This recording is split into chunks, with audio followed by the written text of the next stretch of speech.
It's Victoria Racagna. Welcome to The Trend. We're here with Giselle Tongi. And let's start with what's on your leg. So this is a cultural tattoo. It's called the batok. It means hand tapped. And I learned that before the Philippines was colonized by Spain, and before it was called the Philippines because of King Philip, we were called the island of the painted people. Pintados. So this is an ancestral practice that goes back centuries in the Filipino community. I love it. I am just going to let you take it away. Hello, Victoria. I'm so happy to be here with you. When people ask me what my title is, I'm a professional slasher. How's that? Okay, There's a lot of slashes in my life. Can you define each little concept in between the slashes? Yeah. So what is a professional slashie? A professional slashie is someone who multitasks on a very high level. I'm an executive director for a Filipino American nonprofit arts organization called Philam Arts. Sorry, I did not put that on silent. I am also a community partnerships and communications director for a Filipino grocery store called Island Pacific that has 21 locations here in North America. I am also a cultural ambassador for the Filipino community. But truly, if it sums it up, professional slashie, because I'm like doing all of these hustles. So when we're finished here, I'll redo the interview and say you're a professional slashie, because that is actually the best way to put it. So, Giselle, we've known each other forever, a long time. And I know that your career started in acting way back when. And I was so blown away by you because I remember you telling me that you did 19 films in, 2 years? Something like that. Yeah, so I grew up in the Philippines when people were making films in 7 days. They were called pito-pito, meaning 7 days to film, 7 days for post-production, and we're off to the races. So in the 90s, I got discovered in the mall in the Philippines, started doing commercial modeling. And then I was in a discotheque. We called it a discotheque back in the 90s, right? And a director approached me and said, hey, would you like to do films? And at the time, I was a model. So I was like, ew, film? Ew, I'm a model, Little did I know that this man who discovered me, his name is Eric Kizon, would really put me on this trajectory to be in the arts world. So at 16, I got signed to a 16-picture 4-year contract. Wow. So I was pretty close. Yes, but I ended up doing like close to 40. Because I left the Philippines when I turned 21 to go to New York City, because that was my dream. And I went to theater school. And then I met you, Victoria, in my early 20s when I moved here to LA some couple decades ago. I don't quite remember, but it's been a while. It felt like last year. Let's just go like, let's just stick, I wish. We'll just stick with that. It felt like a year ago. So you came here from the Philippines and you moved to New York. Was that a massive culture shock for you? Absolutely, because I had never had any other jobs in my life besides acting and modeling. So all of a sudden I was like, what can I do? How am I going to survive, right? And I started bartending. I started bartending in New York. And then every time I would go back to the Philippines, I started bartending in the Philippines and I opened a bartending school. What? I didn't know that. Yeah. Asian Bartending Academy. And one thing led to another. I moved to Los Angeles in 2003. So I have lived in Los Angeles longer than I've lived anywhere else in the world. I know, I feel the same way. I can't believe it. It's sort of shocking. Yeah. It's actually kind of rough now that I've been here this long. I mean, you'd think that I'd have a better feel and lay of the land, but sometimes it's just like, wait a second. Well, I want to say when I first met you, Victoria, you were one of the only Filipinos that were on television doing what you do. And it's great that now there are more Filipina faces. But when I discovered that you were Filipina, I was like, oh, I need to know what she's about. I need to know and understand like what you're trying to do. And I'm glad that over the years, we are a constant text away to be like, hey, did you hear about this? What's going on here, right?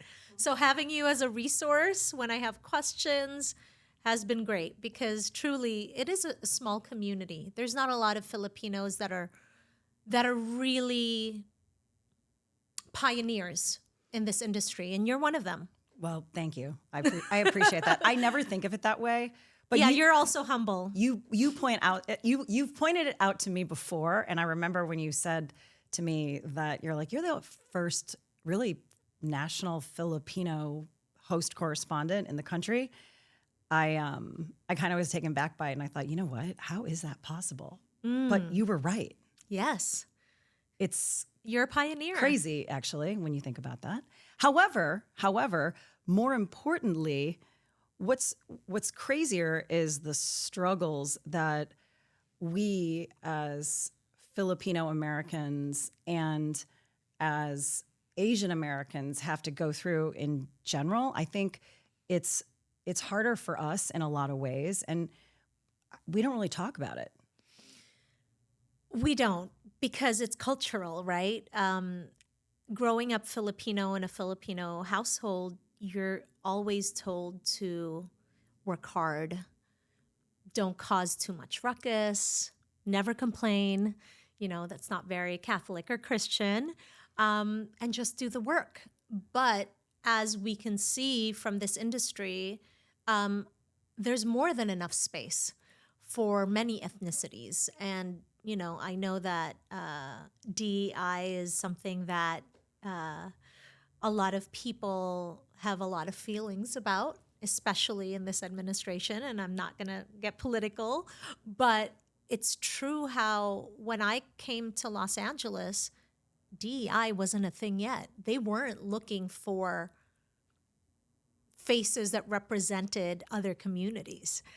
So the fact that you were able to crack that nut is an achievement all on its own. And now more and more ethnicities from, our communities of color are being given that opportunity. But it really starts with having people that are those decision makers and those green lighters who are also people of color to understand that diversity is actually a good thing because America is, a melting pot of all of these cultures. And it only adds to what it means to be American when we're able to give voice to all the different nationalities and ethnicities that are here. Yeah, it's true. My dad came here, oh my gosh, well, he'd be almost 100 years now old. I mean, let's see. I'm trying to think. Let's see. He was born in 1927. Yeah, so this would be, oh, there's a loud. Yeah, let's just pause for a second. Yeah, sure. I'll start with my dad came here. Okay.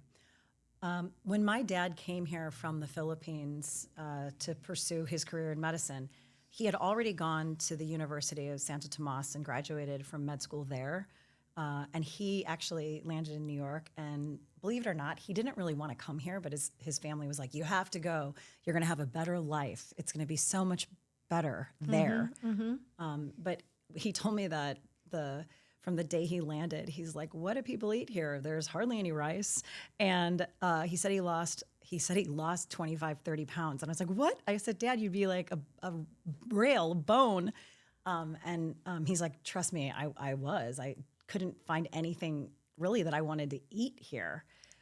But eventually he started to really embrace the culture of the United States. And he said that one of the proudest day of his life was when he became a citizen.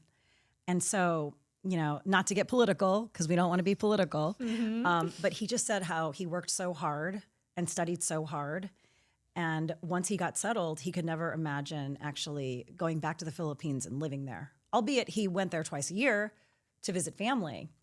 But it was just very interesting because one of the things that I always wished my dad had done was taught us Tagalog or another language, any dialect in any Filipino dialect, right?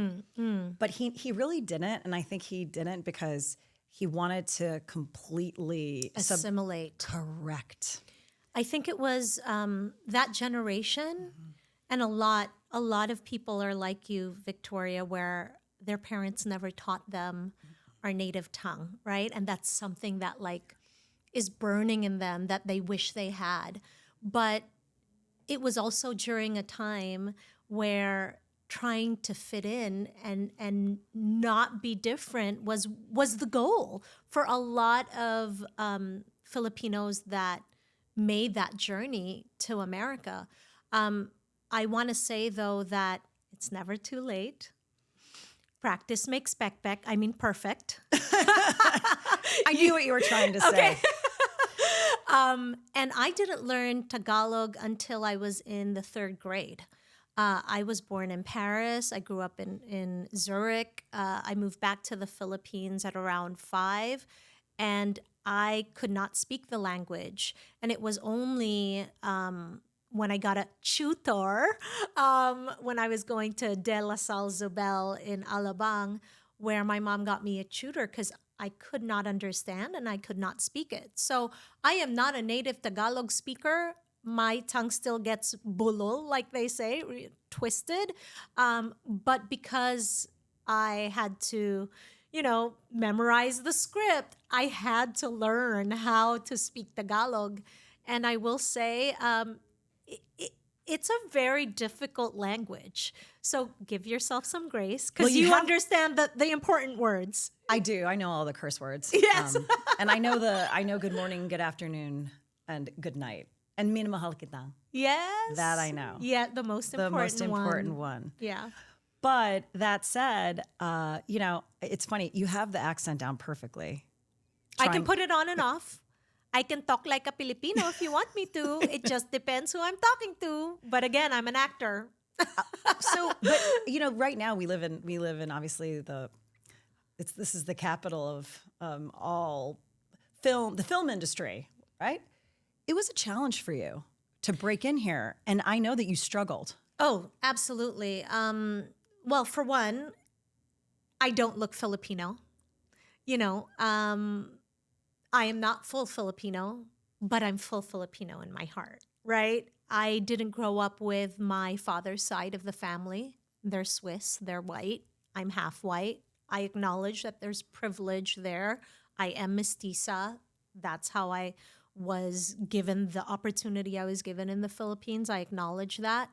But here in America, it hasn't been what I expected because I would go into casting and they would say, oh, the Latino casting was yesterday. And I'm like, no, I'm here for the Asian. And they're like, yeah, no. It's funny because in the United States, and I've tried to explain this to people, because people say to me too, you're white, but growing up as a half white, half Asian child in St. Louis, where it's completely segregated, there's, you're either black or you're white, and that's pretty much it. But I've been called every name in the book, and believe it or not, chink eyes. I don't want to say the actual other word that I was called, but making fun of my nose, my lips. It was a lot. But it was, in a way, it was good because it just gave me a really thick skin and I just kind of shrugged it off. And I thought, well, it's funny because I'm not even any of those nationalities. Do you know what I mean? I'm like, okay. Yeah. And even to be called also like, what was the other, the Latin, every Latin derogatory term I've heard too. But again, it's like, I'm not Mexican and I'm not, even though they think you are. They think I'm Mexican, yes. but I'm not. So, it's kind of it's strange in a lot of ways. But I also think, today, right now, which is something that is the beauty of the way things have changed and advanced is the fact that because people are embracing diversity in such a way that you can be open about anything. Although I do also think that people have also brought it to the extreme. You know, I know we've talked about the non-binary. You taught me about this. Yes, I have a non-binary child, but this whole binary thought, you mentioned, you know, either you're black or you're white. People like to simplify things. So it's either you're a Democrat or you're a Republican, right? It's either you're a girl or you're a boy. It's either you're black or you're white. What does it look like for our humanity to evolve so that we look past the binary? And personally, I've had to confront that just because during the pandemic, my child did come out as non-binary, and that's been a very big learning curve for me.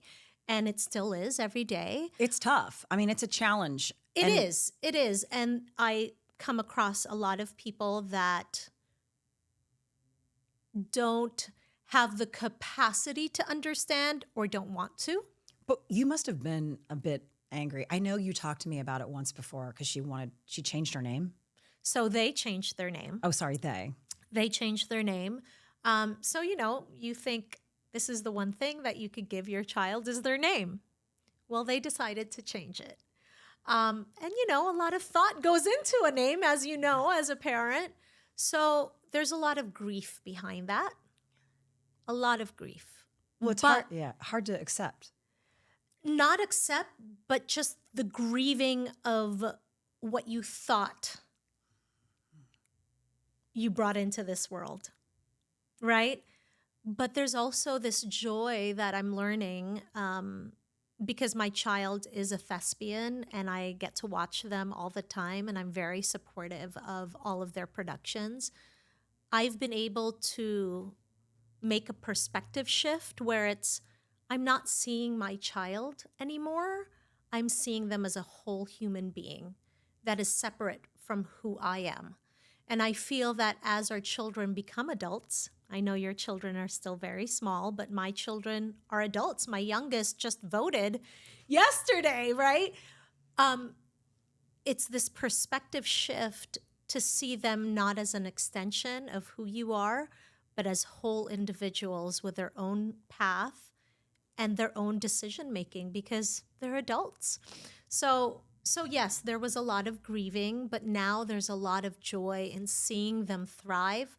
My eldest is in college. They've got a job. They're in productions. They're having the best time of their life.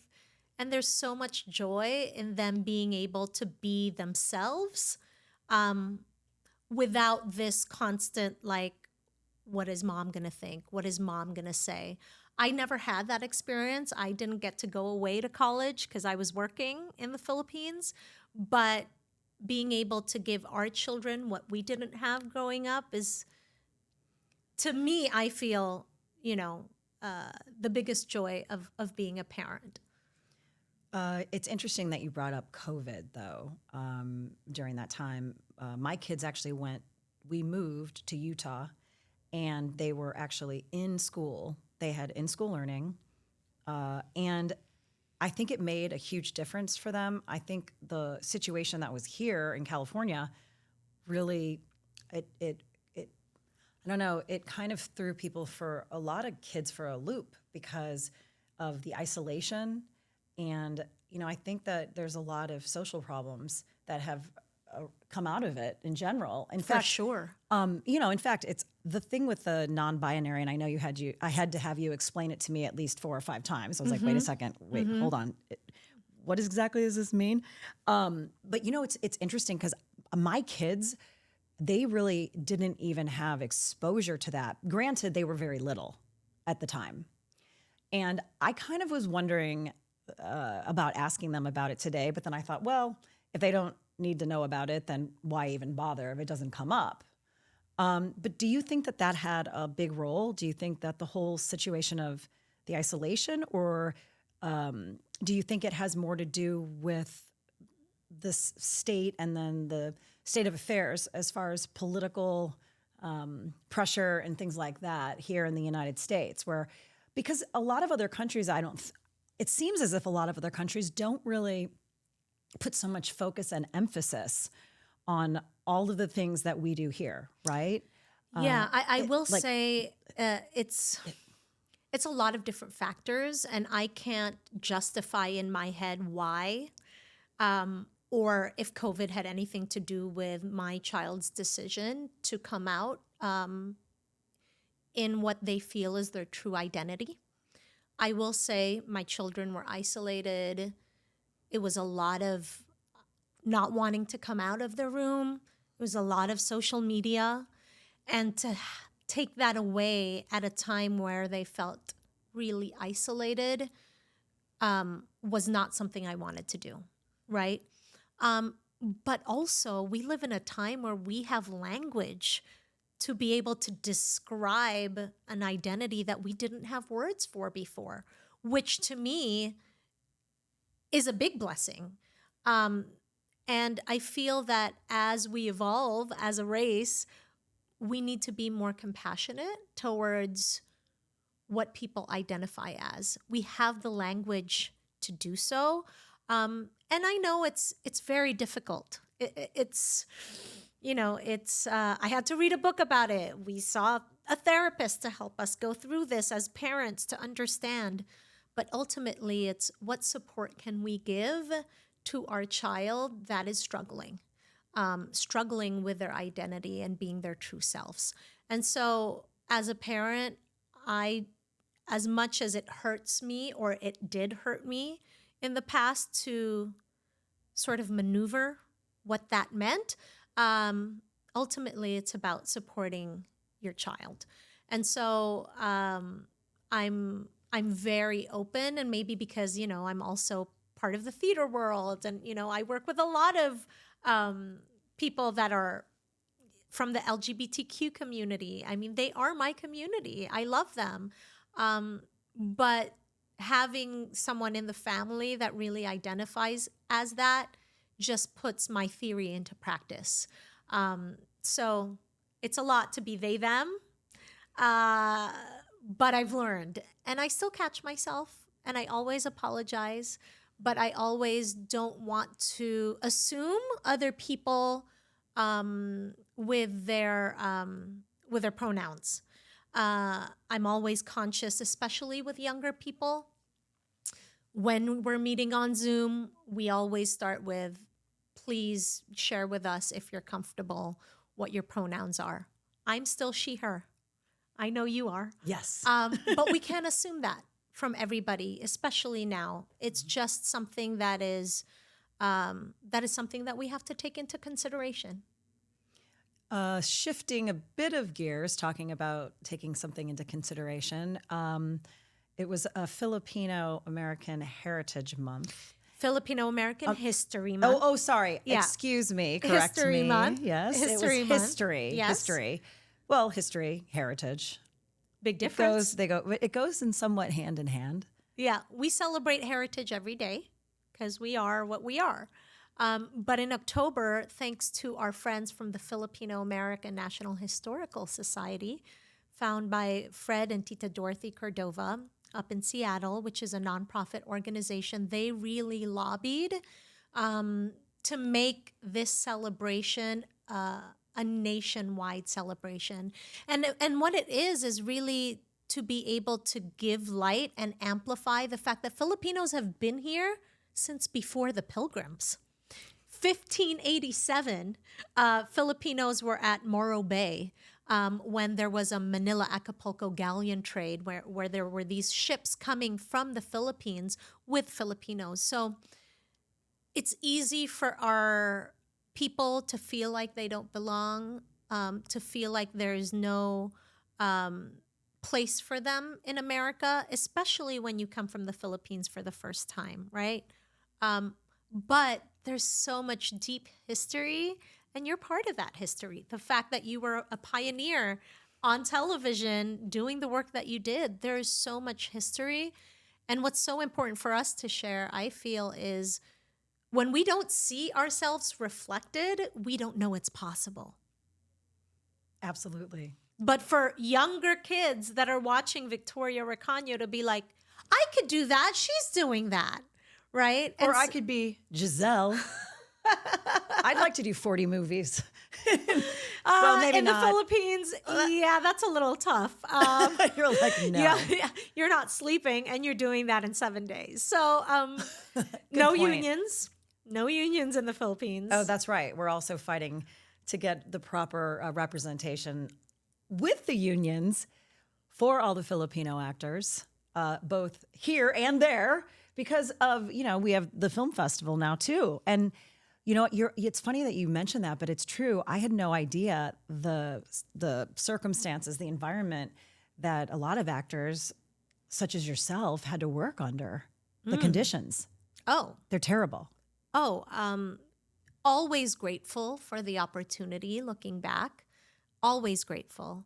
But also now that I'm older and I understand how the Screen Actors Guilds protect their members, or AFTRA protects their members, getting a residual check is the most amazing thing in the world. Like, I get checks from, a job I did 10 years ago.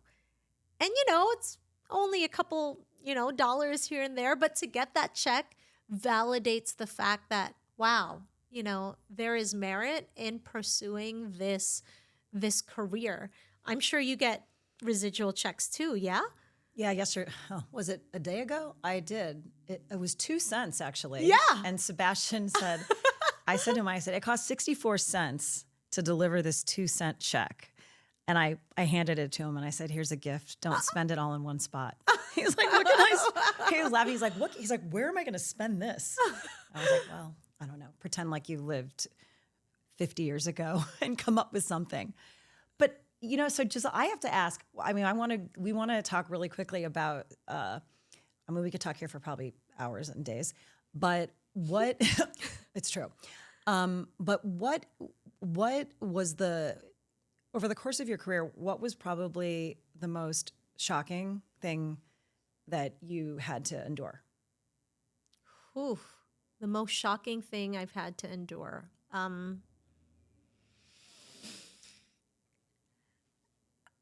There were a lot of moments in my career where I felt unsure of myself. And I feel that, there was a point where I didn't want to pursue the acting anymore. I remember moving here to Los Angeles in the early 2020s. And I just felt that, there's no place for me, because it's not like now where there are more opportunities. But that's when I started a family. I went back to school. I graduated from UCLA. This is a girl that didn't even graduate high school. Okay. I started working really young, doing commercials and films. And so the fact that when I saw that there wasn't a place for me, it was a difficult decision to sort of hang up the hat and be like, I'm not pursuing this full time. But there's also a relief in that. And now that I've sort of, gone to school, I got my master's in the pandemic, I got a graduate degree in nonprofit management. It's really helped me to see my path that is laid out with purpose, because I still get to work with my community. I still get to support the arts, but in a different capacity. If there's an opportunity to act, I always will if the role is right, if the opportunity is there. But it's not the only thing that's going for me. And that has taken so much pressure off of my shoulders. And I truly believe that if you're trying to, you put all your eggs in one basket, there is a force that will really, happen to make something sort of happen for you. And in my case, that wasn't the case. And I can't look back to say, oh, well, I will always love the acting. It's my first love. And when there are films that are here and they need, a day player or a cameo, sure, I'll do it if I'm free, but not pursuing it as if it's the only thing going on in my life is a relief that I've been able to shift. But that was a hard decision to say, I'm going to go back to school and I'm going to do something else besides acting. And now you do so much for the Filipino community and for our culture, and you contribute in so many ways. What is the goal for the end of this year? Do you have anything in mind as we are wrapping it up? Yeah, so because it's the holidays, it's the Burr months, I am really excited. We started our event series. It's called Paskong Pinoy, which translates to Filipino Christmas. There are traditions in the Filipino culture when it comes to Christmas time. And so I'm going on a 6-city tour to bring these events to an island Pacific. So I was just in Long Beach. I'm going to Pittsburgh. We're going to be in Las Vegas, Seattle. So anywhere there's a big Filipino community and an island Pacific, I will be there to bring the nostalgic items that we know and love in the Filipino community, like puto bongbong and bibingka and the paroles. And I'm really excited to share, Victoria, that we have the biggest parol in the nation, 24 foot by 20 feet high, in our Los Angeles store that will be unveiling this end of November. So you can check it out. If you don't know what a parol is, it's like a Christmas lantern, usually made out of shell. And what's even more exciting, the family that is assembling it are 5th generation from the first person who ever made a parol, the Stanislao family. Wow. That's history. So that's history. And on that note, that's also the trend. We'll see you next time.